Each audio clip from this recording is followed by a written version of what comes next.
mendukung Pak Prabowo. Wah, aku mah netral. Dapat lagi. Udah sama aku diambil aja weh.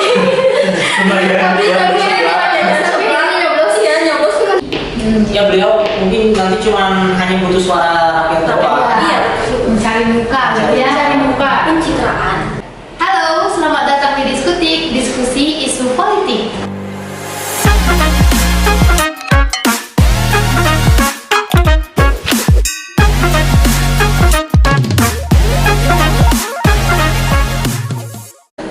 Perkenalkan, nama saya Irena Natalia Padang sebagai host di podcast kali ini.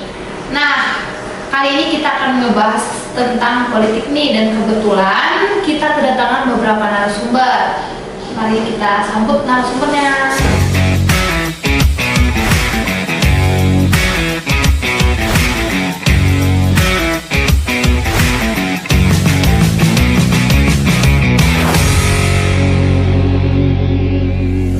Wah, narasumber kita kali ini sangat seger dan muda-muda ya. Kalau boleh tahu umur kalian tuh berapa ya rata-rata? Aku sih. Aku kalau 20-an. Ya, sama 20-an. 19 aku mah. Gimana semua keadaannya, sehat nggak? Alhamdulillah. Oke. Mau bertanya dulu nih. Berarti kalau umurnya 20 tahunan, berarti pernah ya dengar yang namanya ikutan pemilu ya? Pernah kan? Pernah dong. Oke. Oh gitu. Nah, ngomong-ngomong terkait pemilu, kalian ada pernah nggak ngalamin kejadian yang gimana gitu, yang mengenai pemilu? Kalau aku sih pernah ya waktu dulu waktu itu belum cukup umur gitu buat ikut pemilu, tapi malah udah dikasih uang gitu. Jadi kan gak bisa juga gitu nyoblos karena masih kurang umur gitu. Iya. Aku juga sama pernah. Aku pernah waktu itu dikasih sama salah satu partai. Aku tuh waktu itu masih baru bikin KTP, baru selesai bikin KTP, langsung emang ada waktu itu tuh ada pemilihan, lalu ada yang ke rumah ngasih amplop. Oh iya. Ya udah sama aku diambil aja weh. Tapi nyoblos ya, nyoblos kan waktu itu gak tau apa-apa. Nah, udah dikasih uang ya langsung aja nyoblos yang itu. Lumayan buat di sebelah. Sama sih aku juga kayak gitu juga serupa lah. Jadi partai politiknya itu datang malam-malam lah, kan disebutnya teh serangan fajar. Oh iya. Baru tahu. Ketok pintu, ngasih uang biasalah, dengan harapan mungkin dia teh dicoblos gitu. Iya. Bukan cuma satu partai, banyak itu partai, jadi lumayan lah gitu penghasilan. Jadi kayak mendadak. Nah, ada lagi mungkin pengalaman lain yang serupa tapi tak sama dalam pemilihan pemilu. Kalau aku mah nggak ada sih. Kalau yang apa sih masih sogokan gitu ke aku mah gitu. Tapi gak tahu kalau ke mama aku. Soalnya kan suka apa sih sembunyi-sembunyi gitu kan. Si yang apa sih yang jadi apa sih di desa teh ada yang apa sih anak buah dari si partai-partai itu gini buat ngehasut si rakyatnya agar milih si partai itu kan gitu kan. Biasanya kan kalau di desa kan aku mah di desa di Majalaya makan desa kan.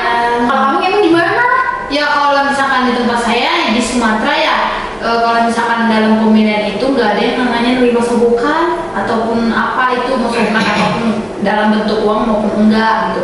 Karena kalau misalkan di sana sistemnya dalam pemilihan umum itu sifatnya ya harus aman-aman aja, nggak ada yang namanya sogokan atau terima apapun itu, mau dia uang ataupun benda apa gitu yang bisa untuk buat aman dalam pemilihan umum, karena di sana sistemnya kuat dan itu dijaga kepolisian gitu. Jadi kalau misalkan pemilihan di sana nggak bisa ngasal, dan di sana dijaga ketat banget. Mau bukan cuma di dalam pemilihannya aja, di sekeliling tempatnya juga dipenuhi sama penjagaan polisi ketat gitu.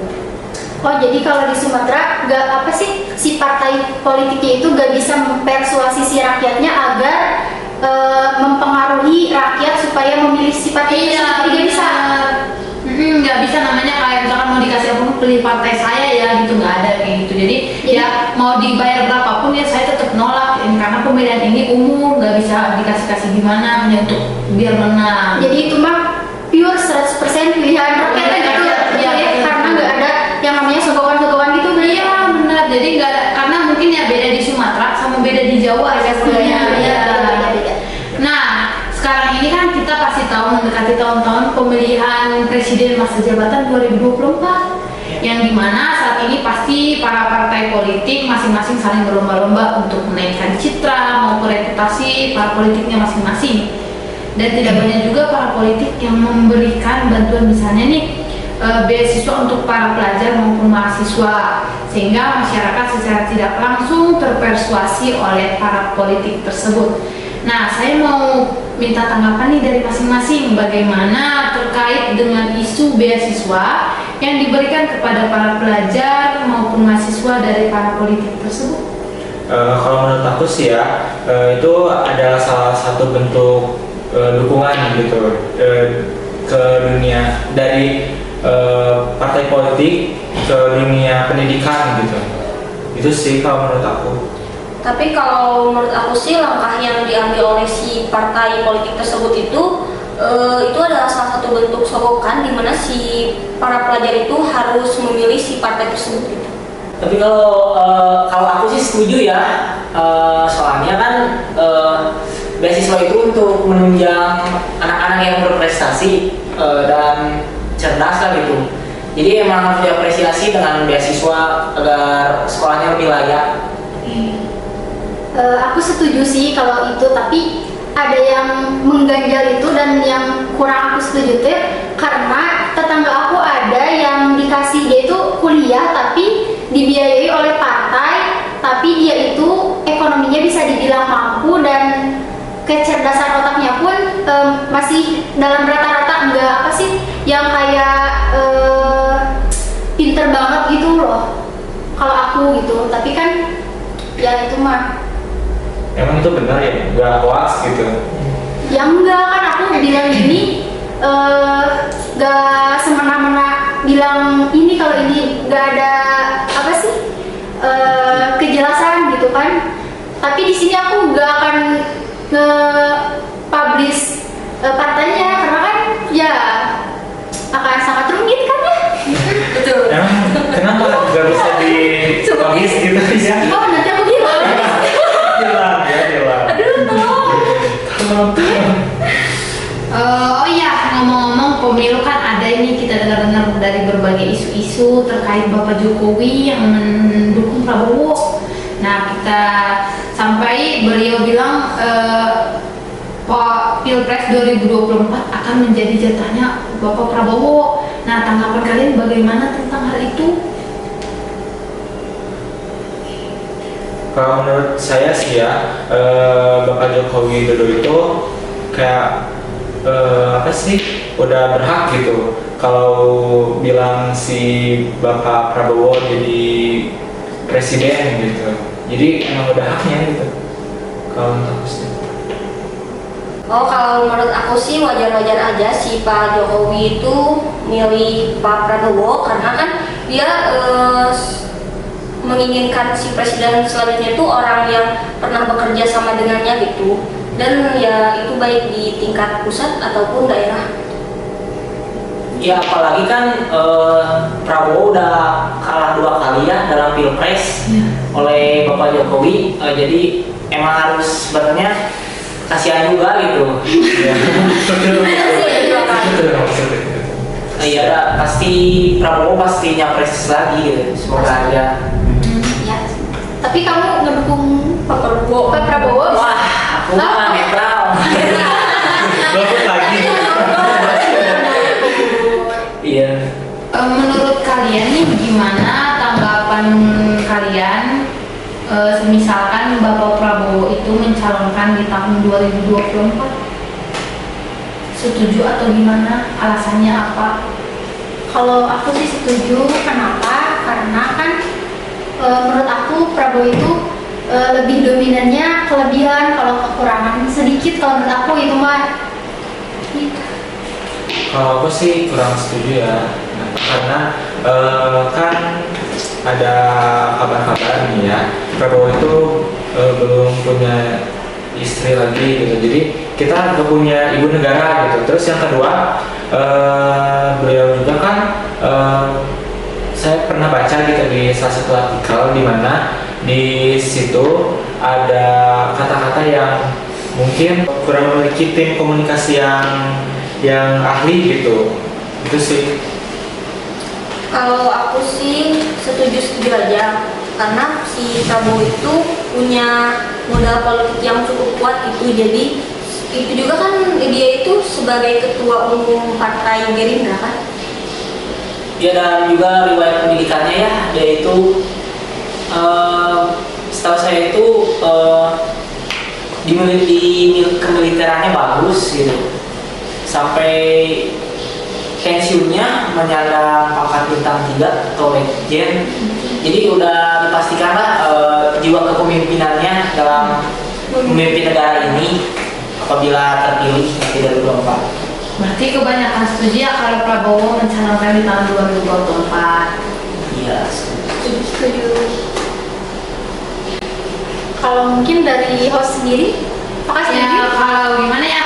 Karena kan dulu ada berita mengenai Prabowo gimana ya bersaing dulunya sama Jokowi sebelum Jokowi yang sekarang memimpin, pasti banyak kejanggalan ya, banyak yang iri sama Prabowo, di satu juga iri sama Jokowi. Jadi perbandingannya itu lumayan ketat ya. Kadang Prabowo menjatuhkan Jokowi, tapi Jokowi ya diam-diam aja. Sekarang kebalik, jadi Jokowi yang sekarang mendukung dan mendorong Prabowo untuk mencalonkan di tahun 2024. Ya kalau saya sih ngedukung aja, yang penting nanti nggak ada kejanggalan di saat Prabowo yang memimpin, karena kita pasti tahu di tahun yang mulai baru pasti ada perubahan banyak gitu. Nah kita bisa merasakan kayak jika Jokowi yang memimpin sampai saat ini berkembang aman-aman aja, mudah-mudahan di tahun 2024 nanti kalau Bapak Prabowo yang memimpin itu bisa jauh lebih baik gitu. Nah ngomong-ngomong soal Jokowi, bagaimana tanggapan kalian terhadap isu yang sedang beredar saat ini tentang 3 periode Jokowi? Kalau menurut saya sih ya, saya kurang setuju karena hal ini bertentangan dengan konstitusi pemerintahan gitu. Iya betul, soalnya undang-undang yang sekarang berbeda ya dengan dulu. Kalau dulu pasal 7 Undang-Undang 1945 masih diperbolehkan presiden melebihi 2 periode. Contohnya pada masa jabatan Pak Soeharto, dia kan menjabat selama 32 tahun dan diturunkan dengan tidak hormat oleh masyarakat Indonesia gitu, yang mungkin sudah ingin mengganti masa Soeharto tersebut. Jadi saya tidak setuju sih kalau itu, kalau 3 periode sangat tidak setuju. Kalau aku sih sama, nggak setuju, karena kan emang udah lama kan 2 periode itu udah terhitung cukup lama. Kalau dihitung per tahun udah 10 tahun menjabat, dan ya kalau untuk lebih dari 2 periode kan nggak apa ya nggak sesuai dengan undang-undang aja kan. Terus kita juga kan perlu pemimpin yang baru ya, nggak itu aja. Biar dia menonton. Biar dia menonton. Semua juga biar lebih fresh lah gitu. Kinerja Jokowi selama menjabat 10 tahun gimana? Kalau aku melihat dari kinerja kerja Pak Jokowi ini bagus ya, karena banyak membangun infrastruktur kan, jadi yang menyambungkan dari berbagai daerah ke daerah dengan mudah gitu kan. Tapi kalau di sisi lain juga Pak Jokowi ini terfokus kepada yang di kota-kota besar saja, sehingga yang di kota terpencil masih banyak jalanan-jalanan yang tidak enak dilalui gitu kan, masih banyak yang lumpur-lumpur kan gitu. Karena suka lihat di salah satu stasiun TV yang mana selalu meliput atau memberikan informasi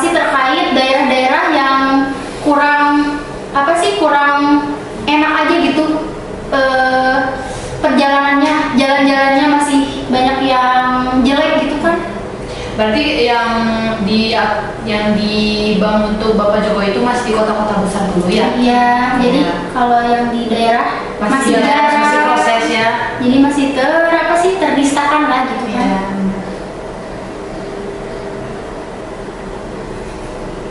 Terus tanggapannya gimana mengenai kinerja Jokowi? Ada sesuatu yang gimana, yang ada yang nggak dipenuhi Bapak Jokowi atau gimana? Karena kan kita tahu nih banyak masyarakat yang ngeluh Bapak kenapa ini punya yang di sini nggak di apa, sedangkan yang di tempat sana diginiin, yang punya kita kapan gitu. Pasti banyak komentar masyarakat mengenai itu. Di kehidupan gini Pak, ada kejanggalan Pak, ada kekurangan gini Pak. Bapak Jokowi langsung turun ke lapangan atau gimana gitu? Bapak Jokowi cekatan nggak orangnya mengenai permasalahan begitu, atau pilih-pilih dulu di kota-kota besar dulu, nah nanti untuk yang lainnya terakhir dulu? Ada nggak sistem Bapak Jokowi seperti itu?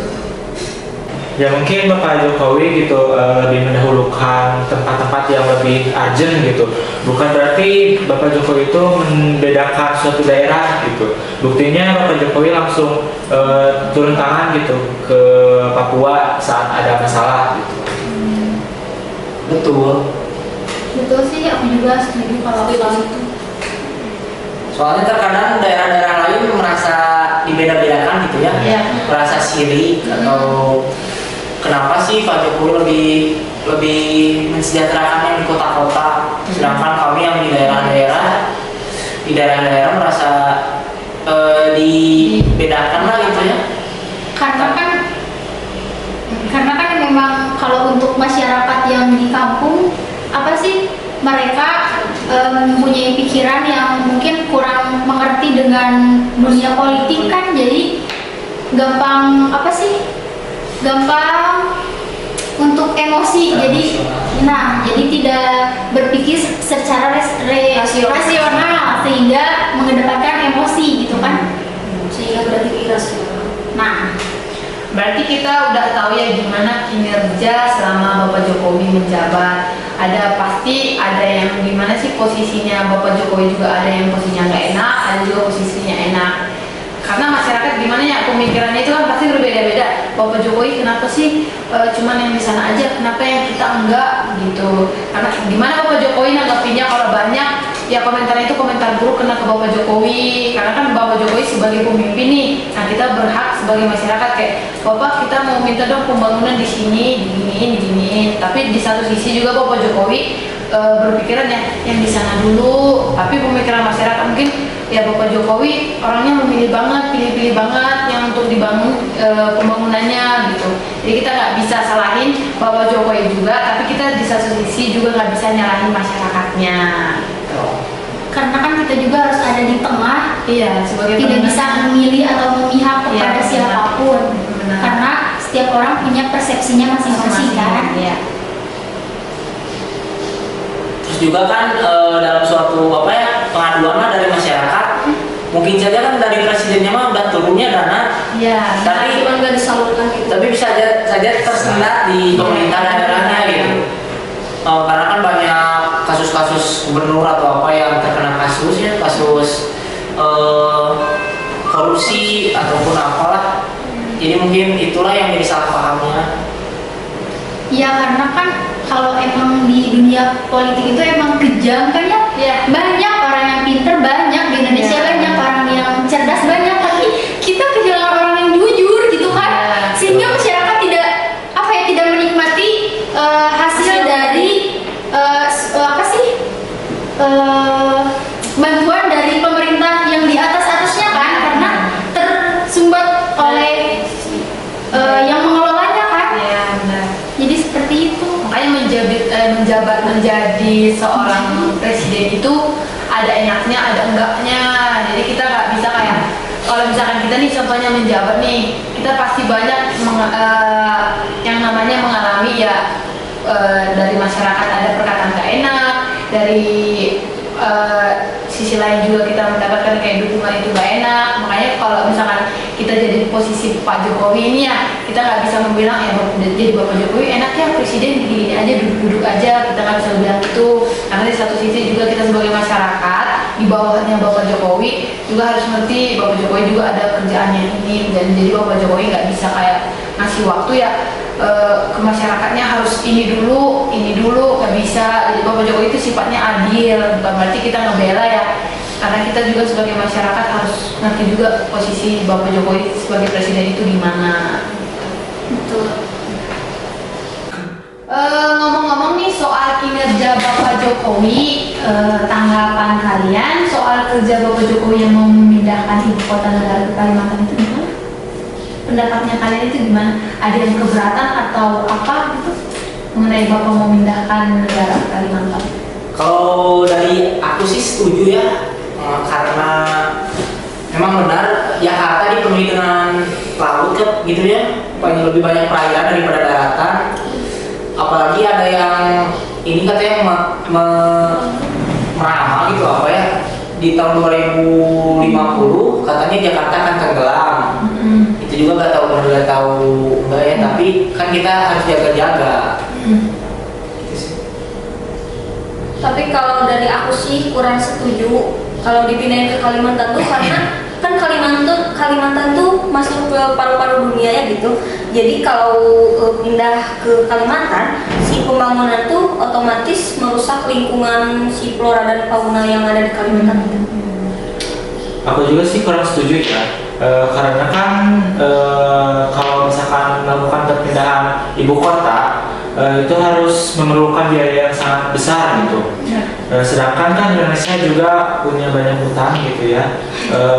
Lebih baik sih, menurut aku lebih baik si uangnya itu dipakai buat bayar hutang dulu aja gitu sih.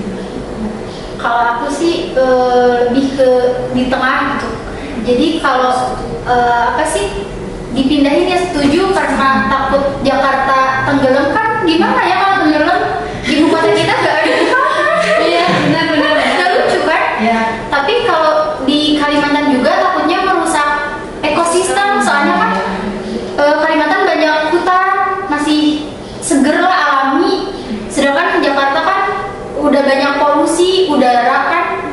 Jadi takutnya gitu. Jadi ada sisi positif dan negatifnya juga sih. Atau di sisi negatif atau positif pun dipindahin ibu kota negaranya ke Kalimantan. Berarti ini ada dua persepsi ya, antara ada yang setuju atau enggaknya. Cuma itu keputusannya di tangan Bapak Jokowi, itu jadi dipindahin enggak ibu kotanya ke ibu kotanya ke Kalimantan atau enggak jadi. Jadi kan Iya, proses iya. pembangunan, Proses. kan itu proses pembangunan. Berarti jadi ya sebabnya mindahin ibu kota itu fix ke Kalimantan. Tapi kalau untuk orang-orang yang masih tetap yang pemerintahan yang itu kan, cuma pindah tempatnya aja kan ya. Tapi kalau aku boleh nanya, Boleh siapa? itu apa sih orang-orang yang di Kalimantan, yang daerah yang masih alami banget, kan kalau dipindahkan kan otomatis bakal ada pembangunan lagi kan, karena kan sedang digarap juga kan.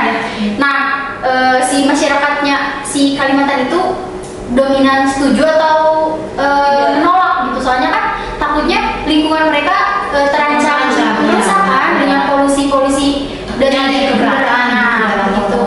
pemindahannya. Ya, bagaimana?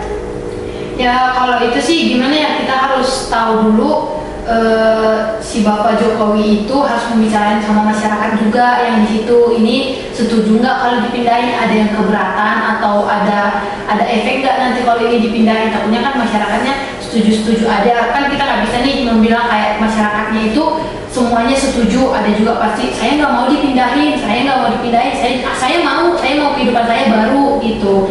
Jadi kalau misalkan masyarakatnya 50% kita buat dua perbandingan, 50% bisa kemungkinan setuju pengen kehidupannya yang baru lebih berkembang, dan ada juga pengennya itu tetap aja dia nggak mau kayak ya saya awalnya di sini, saya nggak mau dipindah, biarin aja, lebih baik dia diperubahinnya di sini aja, saya nggak mau dipindahin ke tempat itu, ke ibu kotanya dipindahin ke Kalimantan, saya keberatan. Jadi kita nggak bisa ngasih persepsi kayak ya itu betul dipindahin, tapi kalau misalkan memang rakyatnya setuju ya udah, berarti Bapak Jokowi buat niatan besar itu bakalan dipindahin ke Kalimantan gitu.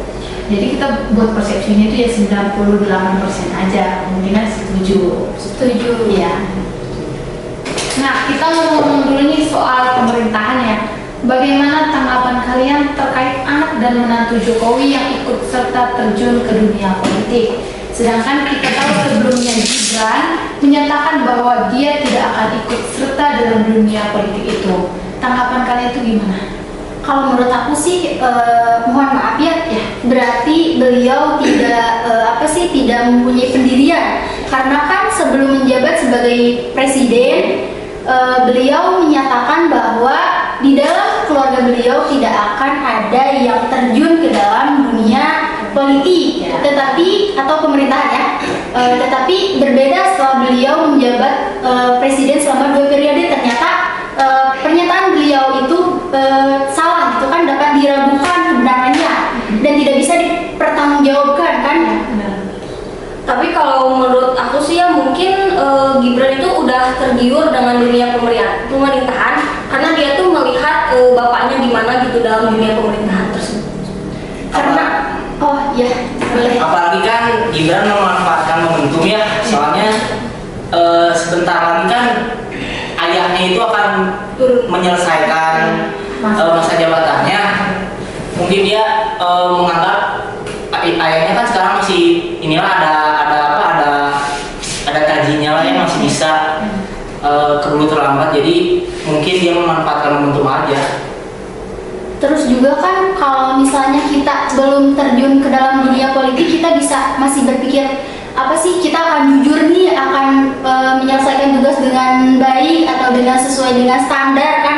Tapi beda lagi ketika sudah terjun, akan orang itu yang terjun ke dalam dunia politik itu akan semakin ingin terus-menerus menguasai kepemerintahan suatu negara karena sudah merasa wah ternyata enak nih jadi pemimpin. Jadi ingin terus bagaimana caranya biar anak-anaknya atau keluarganya bisa meneruskan jejak mereka. Bisa juga dilihat dari mungkin Megawati dulu kan pernah menjabat sebagai presiden kan. Nah, tapi sekarang Puan Maharani kan, Bu Puan Maharani, katanya dia juga akan akan turun ke dalam pemilihan presiden. Saya juga pernah melihat dari TikTok bahwa dia menyatakan nanti 2024 akan ada lagi presiden perempuan katanya. Itu kan bisa diibaratkan sebuah simbol bahwa beliau ingin menyalonkan dirinya sebagai presiden di dalam tahun 2024 kan. Nah, seperti itu mungkin. Nah, menyinggung pembahasan tadi terkait dengan Puan Maharani, setuju nggak kalian kalau misalkan beliau mencalonkan diri? Gimana tanggapannya? Kalau aku kurang setuju, bukan kurang tapi memang tidak setuju. Kenapa? Ya karena gini, bukan berarti saya tidak mendukung kesesama perempuan untuk menjadi pemimpin. Kita semua perempuan memang berhak bisa menjadi pemimpin. Namun untuk ibu satu ini saya memang tidak serap, gimana ya? Emang ada yang mengganjal gitu kan? Waktu dulu juga kan pernah ada kasus dia tidak mendengar suara dari anggotanya. Bisa dilihat bahwa beliau orangnya itu egois lah ya. Jadi tidak bisa mendapat pendapat dari orang lain kan, tidak bisa menerima pendapat dari orang lain, apalagi dari rakyatnya. Itu adalah suatu hal yang tidak bisa diterima oleh rakyat kan. Jadi kalau misalnya dia jadi presiden juga, rakyat kan takut tidak didengar. Ya seperti itu. Kalau dari saya sih ya, saya setuju aja ya. Kalau kan nyalonin kan, kalau jadi presidennya ya gitu. Gitu sih. Tapi kalau menurut aku kalau udah nyalonin kemungkinan besar bisa menang karena kita gak tahu di dalam politik itu seperti apa. Propagandanya itu seperti apa kan, dunia politik itu bisa dibilang kejam ya. Makanya kalau udah ibu itu nyalonin, ketar-ketir nih.